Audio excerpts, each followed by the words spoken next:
Now, the 9 o'clock news and campaign report with Peter Sissons. There have been the most bitter exchanges of the election campaign after Tony Blair claimed the Tories would put VAT on food and abolish the state pension. The Tories said he was telling barefaced lies. Labour said the response was a sign of Tory panic. The ominous silence. 50,000 Rwandan refugees have disappeared from their camps in Zaire. And the ferries are back in business as the French fishermen lift their blockade.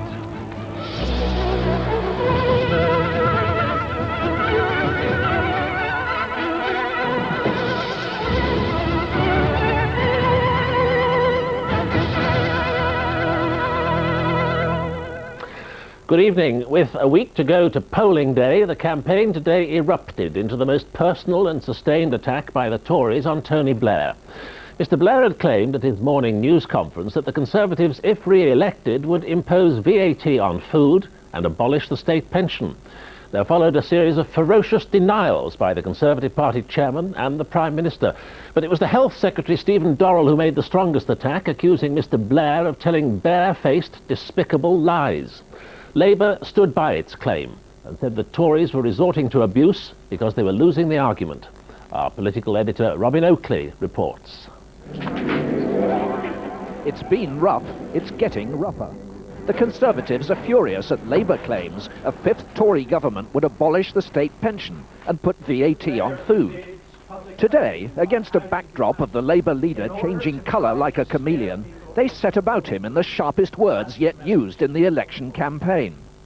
The tougher the questioning, the more he panics, and the more he panics, the more he lies. Barefaced, despicable lies. In the last week, in statement after statement, Mr. Blair has been telling lies about state pensions, the NHS, and VAT on food. Earlier, a noteless Mr. Blair had taken centre stage, dramatically spelling out his personal credo on how Labour would end the divisions in society, and contrasting a colourful, problem-solving future under Labour with what he insisted would be a bleak grey future in a Tory fifth term. Asked what evidence he had for claims the Tories would put VAT on food, he offered their previous record on fuel. The Tories have always been addicted to raising VAT. They've done it again and again and again, and the promises they make today are the promises they made before. They broke them before. What guarantee is that they wouldn't break them again? But wasn't he scaring old people on pensions when the Tories had guaranteed a continuing state benefit? They say it's only for young people. What I say to you is, look at the small print and look at how they're going to cost it and fund it, and then ask yourself the case whether they're not going to do that for older people as well. Out on the campaign trail, Mr. Major was trying out a new driving seat at the Jaguar factory in Coventry. Later, he too hit out at Mr. Blair. They've no evidence whatsoever for suggesting we put value-added tax on food, nor would we. They know that. They've repeated that untruth time and time again. They've not a shred of evidence for suggesting we would damage the state retirement pension. They know the contrary to be true. They know we've set out plans that would guarantee it many years ahead, and yet they repeat that charge again and again. It is a lie. The election is becoming a competition in efforts to make electors' flesh creep. The Conservatives had earlier alleged that Labour's spending plans, as defined by the Tories, would leave a £12 billion hole in their revenue, which would have to be filled by early tax increases. It left the Liberal Democrats once again able to claim they were offering an alternative to negative politics. Liberal Democrats are convinced that people do want investment in health, do want investment in education, and we're prepared to say that we would pay for it by putting up taxes in a targeted and focused way. The other parties simply cannot deliver anything different on the basis of their programs, so they have to abuse each other to try and hide the fact that they don't have credible policies of their own. Privatising the pension, I think, worries a lot of people. As Mr. Blair was out on doorstep duty today, happy to raise pension worries, Labour dismissed the Tory assault on their leader as desperate measures by desperate men. The Tories are furious at finding older voters convinced by Labour's line on their long-term pension reforms that the next Conservative government would take away their pensions. Labour, unrepentant, say they'll press on with their claims. Attacks on Mr. Blair are a price they're happy to pay for raising fears about a Tory fifth term. Robin Oakley, BBC News, Westminster. Well, with me now is our social affairs editor, Neil Dixon. Neil, first, Labour's claim that the Conservatives are planning to abolish the state pension. Does that charge stand up? It depends what you mean by the term abolish. What the Conservatives are saying is that the next generation of young people who are about to go into the workplace should have to build up their own private pension funds during their lifetime. The government will pay £9 a week towards that fund, and by the time they retire, the Conservatives say these people will have in those pension funds enough money not only to pay their basic state pension, but a bit more as well. So in one sense, they will have a fund and they will pay their own state pension. But the role of the state at that point would be restricted to guaranteeing a minimum income. The state wouldn't pay out a pension because these people would have, in a sense, saved it up during their working lives. So in that sense, the state pension would have gone, but it would be replaced by a guarantee. What are the counterclaim from the Conservatives that Labour would cut the value of the state pension? Well, again, it's a bit more complicated. Whoever is in power over time will have to equalise the pension ages between men and women. The Conservatives are committed to doing this by raising the women's pension age to 65 in the year 2020. That means, in effect, women will have to work longer before they receive their state pension. Labour are attracted by a different idea, the idea of a decade of retirement, in which you can choose between the ages of 60 and 70 when you want to start receiving your pension. The problem with the scheme is that if you choose in the earlier years, say at 61 or 62, you'll receive a lower state pension. Now the Tories say that'll bring lots of problems. They say most elderly people will choose to go early, hence a lowering of the state pension, but it will be a matter of choice. You seem to be saying they're both wrong. I think both charges generate more heat than light and both require some qualification. Neil Dixon, thank you. Paddy Ashdown tonight urged his party to turn the remaining days of the election campaign into a crusade to build a country fit for our children and grandchildren. Speaking at a rally in Edinburgh, he said the Liberal Democrats had won the arguments, now it was time to win the seats. Our correspondent Carolyn Quinn is with the Ashdown campaign. With 4 rallies to go and 30 constituencies still to visit, timing was very much on Paddy Ashdown's mind. As the campaign reaches its climax, he invokes the memory of William Gladstone to deliver what strategists say was his most passionate crusading speech. Let us not forget that it was in this part of Scotland 118 years ago that Gladstone, that great Liberal, began his famous Midlothian campaign. The campaign which brought the Liberals back to power for Gladstone's second government to continue their great battle for progress and reform. It began here. Now as then, this country is faced with a stark choice. Now as then, it is time for a crusade. Mr Ashdown criticised the impossible promises of the Conservatives and Labour. The Labour Party has decided to fight this election on the awe-inspiring message for our country. New Labour, no difference. Well, we can make the difference. To elect either Conservative or Labour at this election would be a triumph of hope over experience. And he argued that it was the Liberal Democrat message that was getting through. It's time to go for victory. Now, what do I mean by victory? I mean that by sending a massive force of Liberal Democrat members of Parliament to Westminster to fight for our schools and fight for our hospitals, that becomes not just our victory, it becomes the country's victory, it becomes your victory. Politicians know the dangers of talking of victory. For the Liberal Democrats, it could simply mean maintaining or increasing their numbers. But after weeks of concentrating on themes, party strategists calculate that it's time to step up the inspiration. Carolyn Quinn, BBC News, with the Ashdown campaign. And that's the news from the campaign trail for the moment. There'll be more later in the programme. But now the rest of the day's news. The United Nations Security Council has expressed alarm at reports of a possible massacre of thousands of Rwandan refugees in Zaire's civil war. The UN has called on the country's rebel troops, who control access to the refugees, to allow aid to be delivered to the starving Rwandans. Aid agencies are concerned at the fate of up to 50,000 Rwandan Hutus, who fled to Kasese camp in eastern Zaire. They left Rwanda in 1994 following the Hutu-led genocide of Tutsis there. Those same refugees have come under the control of Zaire's rebel army, whose ranks are mainly Tutsi. Now, aid workers say they can find no trace of the Hutu refugees at Kasese camp, and they fear the worst. The BBC's East Africa correspondent, Martin Dawes, is the first foreign television journalist to get into Kasese camp. He sent this report. The UN team was sure they would find something. They were horrified by what they didn't find. Not a single refugee, just a totally stripped camp. Sanitized of nearly everything that would indicate that just 4 days ago it had been the miserable home to 55,000 people. Here was the medical centre where doctors fought to save so many severely malnourished people, and here was the camp administration, but it's all been completely picked clean. At the site of the medical centre, the UN would have expected to find bodies, maybe even some people clinging to life. Nothing. No old people, no disabled, nothing. The UN came with senior rebel and Rwandan officials. They refused to make immediate comment. Rebel soldiers around the camp said they were fighting former members of the Rwandan army who were still close by.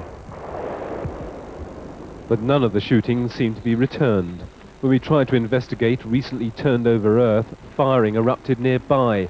The trench looks like a grave in waiting, and refugees don't have bulldozers.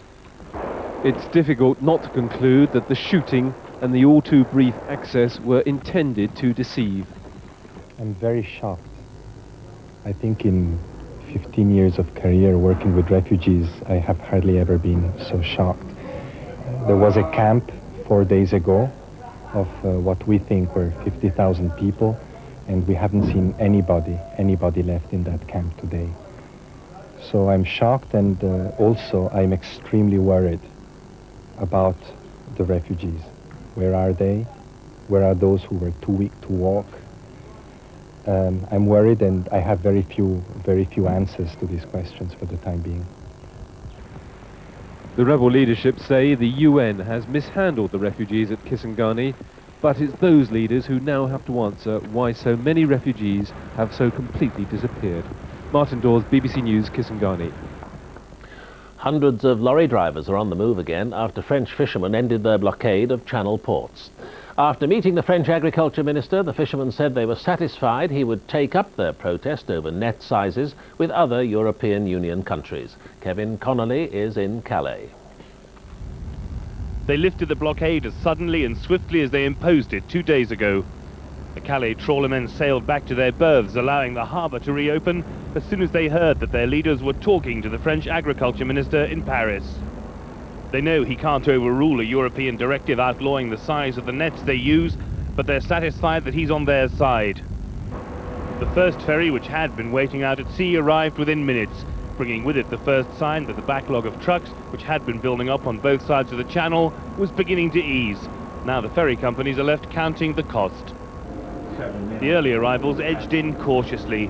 The crews know how easily the harbour here could be closed again. Advise you are now off the port of Calais, and at the moment the port is open, so we're actually going in. Protests designed to disrupt the transport system are part of a French tradition of direct action, accepted to some extent even by the authorities in France, which anger victims from neighbouring countries, like the lorry drivers who'd been stranded in Dover. French government would come up to sort something out with them. You know, if you do that in Britain, you soon get arrested. The trucks got moving again quickly. The French system for compensating their owners and ferry operators almost certainly won't. Many companies are still waiting to be paid for losses suffered during winter's French truck drivers' strike.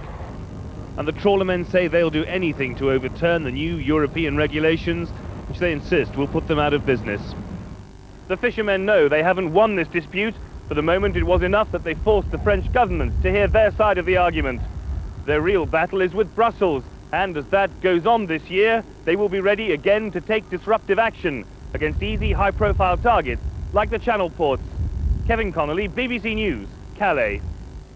The Channel tunnel operator Eurotunnel has reported losses for last year of £685 million, an improvement on the previous year when it lost more than £900 million. Despite last November's fire which closed the tunnel to freight, the company said it still hoped to make an operating profit for the first time this year. The Chinese government says it fears a refugee crisis on its border because of famine and political chaos in North Korea. Reports from North Korea refer to widespread malnutrition and disease in the country since the floods of 2 years ago. Our Beijing correspondent Humphrey Hawksley reports from the Chinese border on the growing nervousness of North Korea's neighbours. Every day, China sends truckload after truckload of food across its border with North Korea. This is no internationally brokered arrangement. It's a desperate attempt to prevent a communist ally from dramatic and dangerous disintegration. The few travellers who cross over come with letters and stories about horrific food shortages. For the first time, the North Korean government has admitted that children are dying. A Chinese truck driver says he's seen crowds of people fighting over a piece of cake just this big. Others talk about malnutrition and disease. There's far more tension on this border now than when I was here nearly a year ago, and Chinese officials are openly talking about the problems in North Korea, their fears of a collapse, and thousands of refugees coming into China.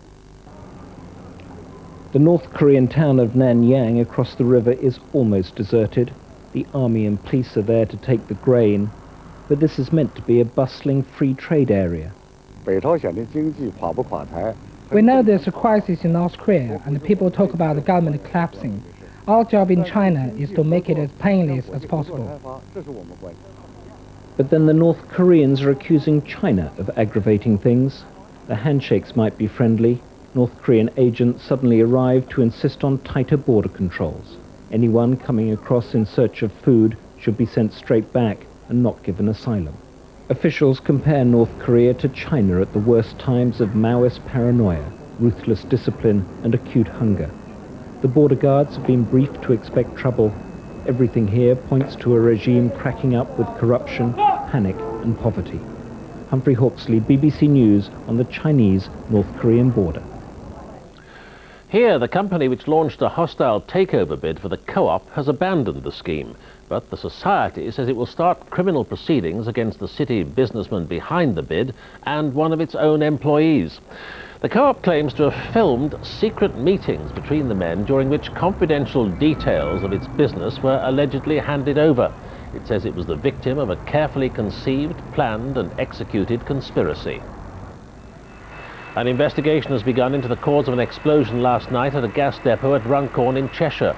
9 workers were injured in the blast and 3 are still in hospital suffering from burns. 2 children in Ripon in North Yorkshire narrowly escaped injury after a huge hole appeared suddenly in their garden. It's thought the hole was caused by a geological fault. Several homes have been evacuated. State funerals are being held in Peru for the hostage and 2 soldiers who died during the storming of the Japanese ambassador's residence in Lima. Tupac Amaru rebels, demanding the release of jailed colleagues, had held 72 people there for 4 months. All 14 rebels died in the rescue operation. Today they began clearing up the aftermath of the siege. Having checked the grounds for booby traps and mines, they removed the bodies of the 14 rebels. President Fujimori, who's been involved in every detail of this operation, was the first to be given a guided tour. It's now clear that the key to the success of this operation was the extraordinary system of tunnels, which allowed 140 commandos to get inside the compound undetected. This is the room where the rebels were playing indoor football. 4 kilos of plastic explosive were detonated in a tunnel under their feet. With barely a pause, President Fujimori walked past the body of the man who tormented his life for so long, the rebel leader Nestor Serpa. He was shot as he was racing up the stairs to reach the hostages. The operation had been meticulously planned. This training video shows the commandos practicing in a special mock-up of the residence. Today, Louis Chang-Ching returned to his office for the first time since his release. He's lost 6 kilos in weight whilst in captivity. When the first explosions happened, Dr. Chang-Ching was playing chess with a colleague upstairs. Despite claims of precision timing, it was luck which stopped many of the hostages being killed. Seguramente que tuvo un encuentro con él, pero como la puerta. A young gunman came into the room where 20 of the hostages were, but when he heard the explosions, instead of opening fire, he left to attack the soldiers. There's been very little criticism of this operation in Peru. President Fujimori is being hailed as a hero. But here in the slums and shanty towns, there will be those who believe the guerrillas died as martyrs. and that one day their deaths may need to be revenged. Tom Carver, BBC News, Lima. The final whistle has just gone at Anfield and Liverpool are out of the European Cup Winners' Cup. Despite beating the French team Paris Saint-Germain 2-0 in their semi-final second leg, Liverpool went out 3-2 on aggregate. 24 hours after Manchester United's disappointing European exit, Liverpool were facing a much more searching challenge. 3 down after a performance of defensive disarray in Paris, Liverpool's faint hopes were almost extinguished completely by Patrice Loco inside the first 3 minutes. Reprieved, Liverpool gradually settled, and their hopes of producing the club's best comeback in 32 years of European competition were fuelled by Robbie Fowler's opening goal after 11 minutes. It could and perhaps should have been 2-0 soon afterwards, when Berger's cross found Stan Collymore, but an inviting chance was spurned, and for all their vigour, Liverpool reached half-time only 1 goal ahead. The pressure continued in the second half, but it took until the 80th minute for Liverpool to score again, with Mark Wright's header from Bjornby's precise corner. 1 more goal was needed to force extra time, with 10 minutes to go. It made for a stirring finale, but for all Liverpool's endeavours, their European campaign seemed to be coming to an end. Duncan Jones, BBC News. Coming up on tonight's 9 o'clock news, schools and council budgets. What the political parties would do about controlling local spending. But first to the latest of our interviews with the party leaders. Tonight we're joined from Edinburgh by the leader of the Liberal Democrats, Paddy Ashdown. Mr. Ashdown, first, do you accept the denial by the Prime Minister that the government will not abolish the basic state pension? That's what they say. What I don't accept is this, what did Robin Oatley call it, this competition between Labour and Conservative as to see who can make the electorate's flesh creep most. This ridiculous, and I'm bound to say pathetic, recrimination, scaremonger and counter-insult, I think does neither of them any good, turns the electorate off in droves, and we don't intend to take part in it. You spoke tonight of how alike Labour and the Tories now appear to you. You coined the slogan, New Labour, No Difference. How far do you believe they've converged? Well, I think that's one of the reasons why they've had to descend into insults and descend into scaremongering, and to see who can do it most effectively and best. Look, there are things that people in this country want to know. I know because they've been talking to me about it. They want to know how we're going to educate their kids, how we're going to save the job of that teacher who's being sacked, how we're going to make sure the kids in the future have enough books and equipment, how we're going to solve the crisis in the NHS. Now, I very much regret that Labour has decided that its answer to those questions will be to adopt the Conservative spending plans. And let me tell you what that means. It means that they will spend on the NHS, for instance, less in the next 3 years than the Conservatives have spent in the last 3 years to bring our hospitals into crisis. We have to do something about that. And we intend in the next week of this campaign not to criticise the others for what they won't do or will do, but to tell people what we're going to do about that. We will invest in schools, we will invest in hospitals. Yes, we're going to have to ask people to pay a penny on income tax and to put 5p in a packet of cigarettes, but we believe that's a price we ought to be prepared to pay for our children, and we're going to be straightforward about putting that proposition to the people of this country. We intend to turn these last 7 days into a crusade for the future of our country and our children. If you're so far away from Labour on tax and spending, can we take it there'll be no more talk of partnership politics with Labour? It's back to the policy of equidistance, which you abandoned 2 years ago. Absolutely not, Peter. I believe in partnership politics. What people in this country say to me is that they're fed up to the back teeth with the idea that parties have to shout insults at each other, that they have to fight each other instead of fighting for the nation. If there are sensible things we can do to work with other parties for the things that we believe in and for the good of the country, we'll do that. That's the kind of new politics this country needs. The kind of thing you've seen over the last 5 weeks, and I greatly regret with the Conservatives now in full-scale panic about defeat, this looks to me as though it's going to get nastier from them at least, is the kind of politics that turns this country off in droves. It's one of the reasons why people don't respect politicians and don't trust them. Let's have a few more from them about what they'll do, how much it will cost. That's what we intend to concentrate on. You say whoever wins the election, interest rates should rise to slow the economy down. If that happens and revenues fall, would you press for more than a penny on tax if that was the way to cushion the essential services? We see no case for that, but we have said... Well, you can't look into the future, can you? No, and it would be irresponsible for any party to say that in the next 4 years it may not be necessary to raise taxation. That would be simply irresponsible. We see no reason to do it, and we don't plan to do it. But anybody who promises, I will never raise taxation in the face of the problems the country might face, is making a promise that they are bound to betray. No responsible Chancellor of the Exchequer can make that promise, whatever Mr. Clark and whatever Mr. Brown will say. But what I can say is this, that if you want to fund our schools, a penny on income tax is sufficient to give our children real chances in the future, to give every child in this country 2 years high-quality preschool education, double the amount of books and equipment so that kids don't have to share any longer, and begin to tackle the crisis in our hospitals.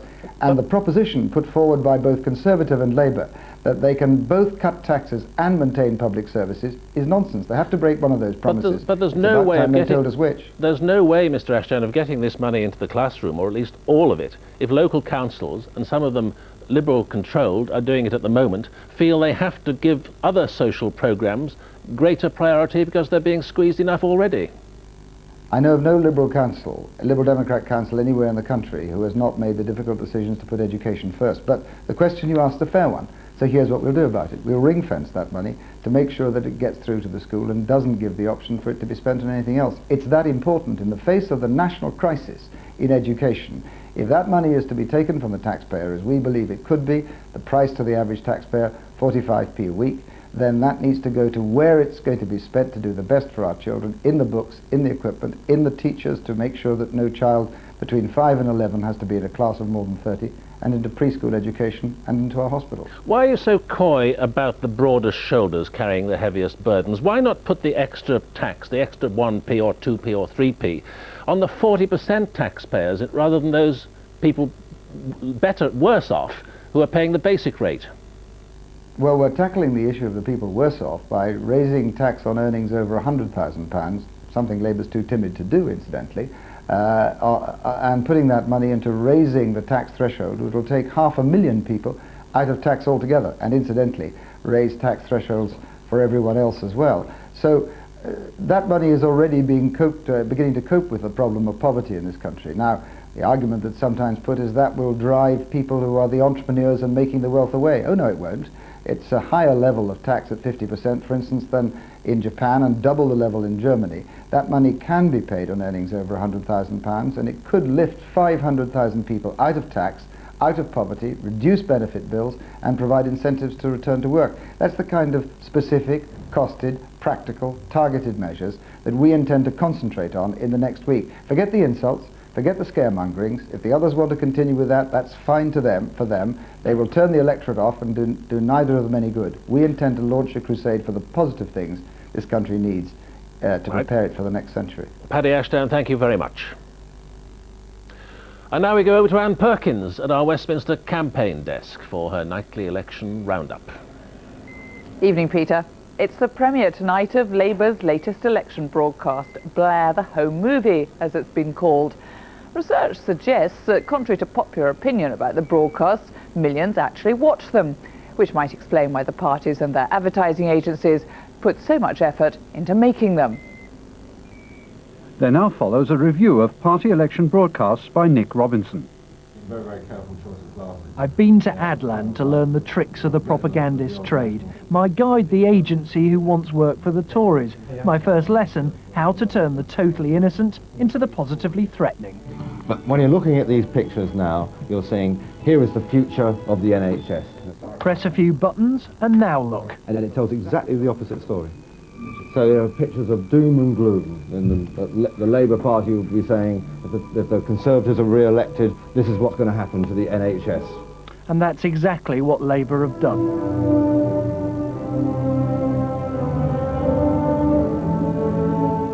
The Tories' broadcasts have tried to build fear of what the future will hold. Britain's booming, don't let Labour mess it up. And I thought, you know, they won't do that, Blair won't do that. But they have.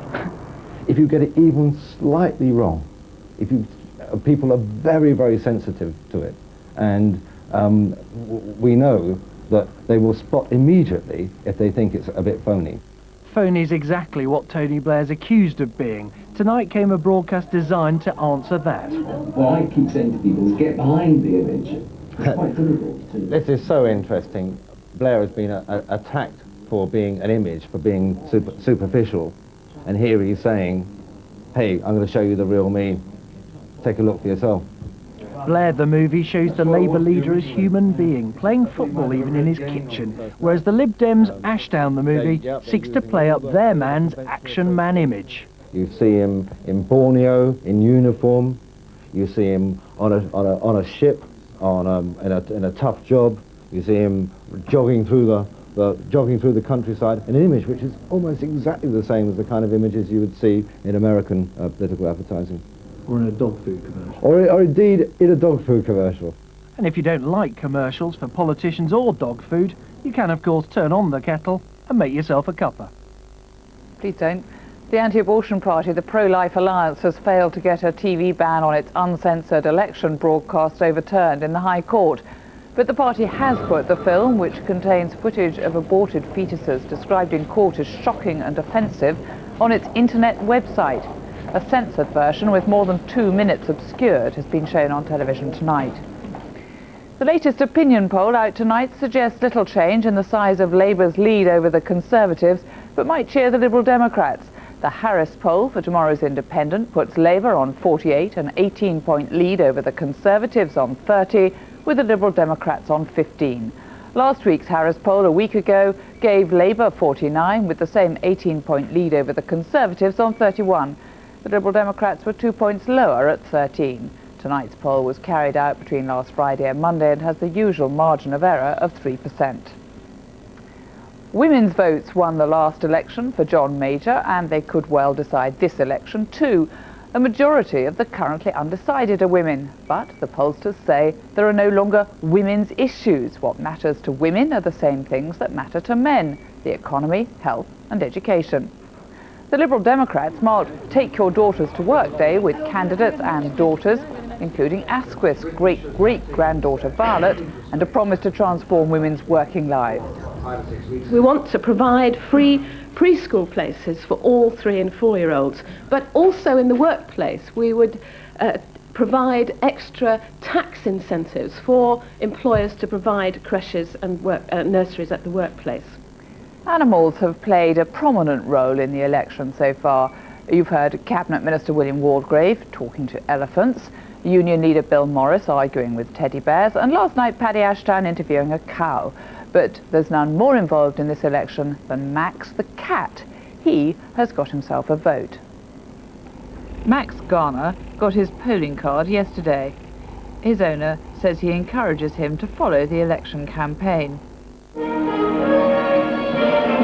Good afternoon. Lorry drivers stranded at the Channel ports have finally... He's said to be particularly interested in European policy. I think he's worried about the fish quota. He likes to have his fish shipper once a week, so I think he's worried that if the Europeans cut back on the fish, he won't get his fish shipper. The vital question is which party do most cats prefer? Max's views are unclear. He is, though, only 14 and may yet find he can't actually vote. And that's all from us. Back to you, Peter. I'm speechless. Much of England will be holding local elections on polling day, but the turnout's usually poor, just 37% last time.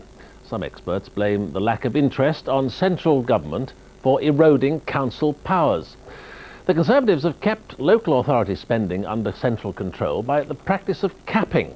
The party says it will continue capping councils who are spending too much, and it will continue to set the level of business rates centrally. The Labour Party says it will end capping, but keep the power in reserve. It also plans to consult businesses on whether their rates should be set locally. The Liberal Democrats want councils to raise more of their funds locally. In the long term, they'd replace the council tax with a local income tax, and they'd allow councils to set the business rate themselves. Our local government correspondent John Andrew examines the party's policies towards council powers. Danny Greers works for Birmingham City Council. Homes and businesses depend on him and his colleagues to get rid of rats and other vermin. It's one of a whole range of vital council services that across the country account for 1/4 of all public spending.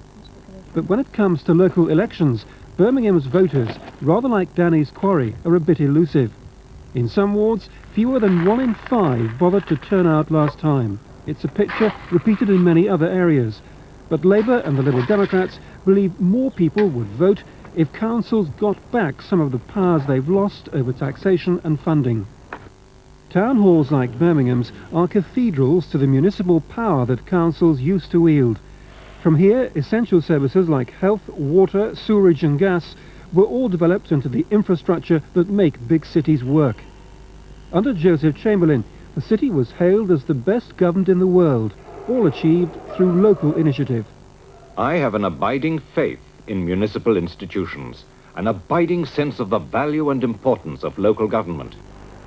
Since then, councils have lost many of their functions, and more recently, their powers have been whittled away by central government.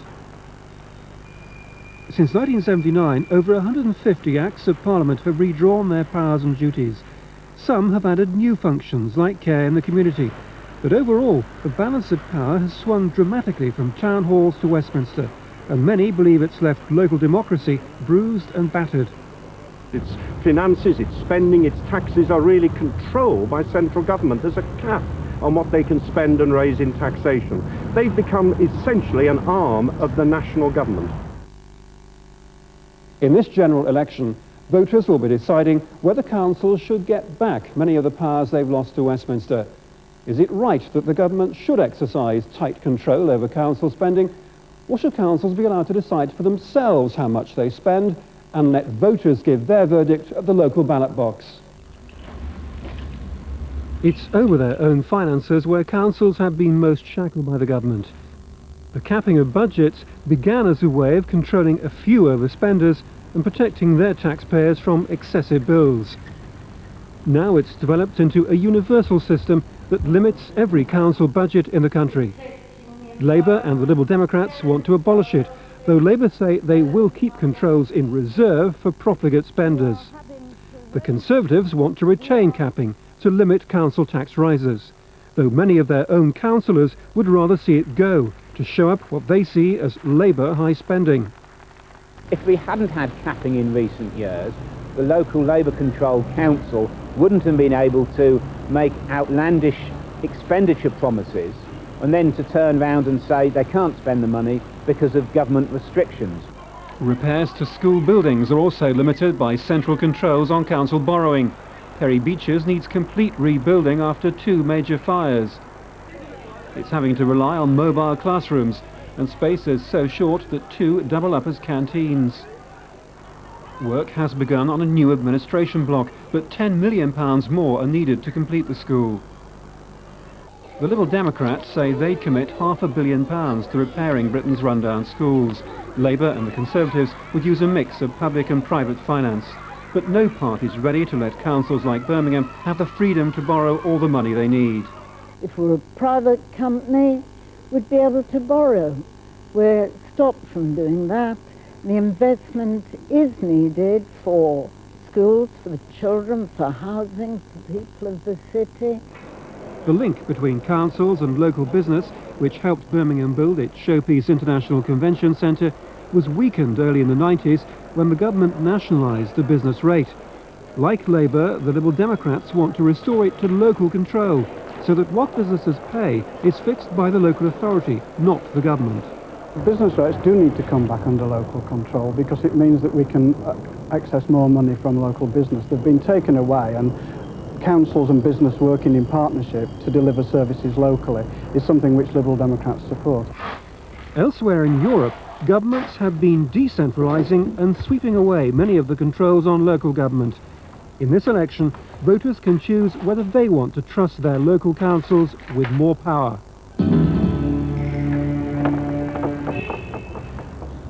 John Andrew reporting, and you can find more information on the party's policies on local government in our election fact file on page 130 of CFAX after this bulletin. The main election news tonight, there have been bitter exchanges as the Conservatives accuse Labour of telling lies over tax and pensions. Joining me now is our political editor, Robin Oakley. Robin, you hinted in your report that it could get rougher. Are you sure of that? Oh, I think it could get rougher. I mean, remember an American election in which President Nixon's opponent said of him that he could lie out of both sides of his mouth at the same time, and if he ever caught himself telling the truth, he'd stop just in case it became a habit. So I dare say our politicians have got some way to go as yet, and it hasn't all been on one side. We did have Gordon Brown a little while ago accusing the Prime Minister of telling lies about tax and spending controversies. The problem, I think, for our politicians is that they're held in fairly low regard in all the opinion poll evidence at the moment. So how much of this accusing each other of lying can go on without them being further harmed in the public eye is hard to see. And how much of this event today was synthetic on Labour's side, carefully laid out in the famous leaked war book? Well, the leaked war book does show us that Labour were always intending to go for the Tories on VAT on food. Indeed, they've had posters up on that for some time, simply because they've got the Tory record to go at. The Tories promised at the last election not to put VAT on fuel. They then did so when they had to get tax revenue up from somewhere else. So Labour have had that to go on. They thought they could safely run more VAT scares this time round, and undoubtedly we will see them pressing home this attack further. And no chance of a retraction that Mr Major is pressing them for, presumably? I don't think we'll see any sign of a retraction, no. Robin Oakley, thank you. And that's the news tonight from the 9 o'clock news. Good night.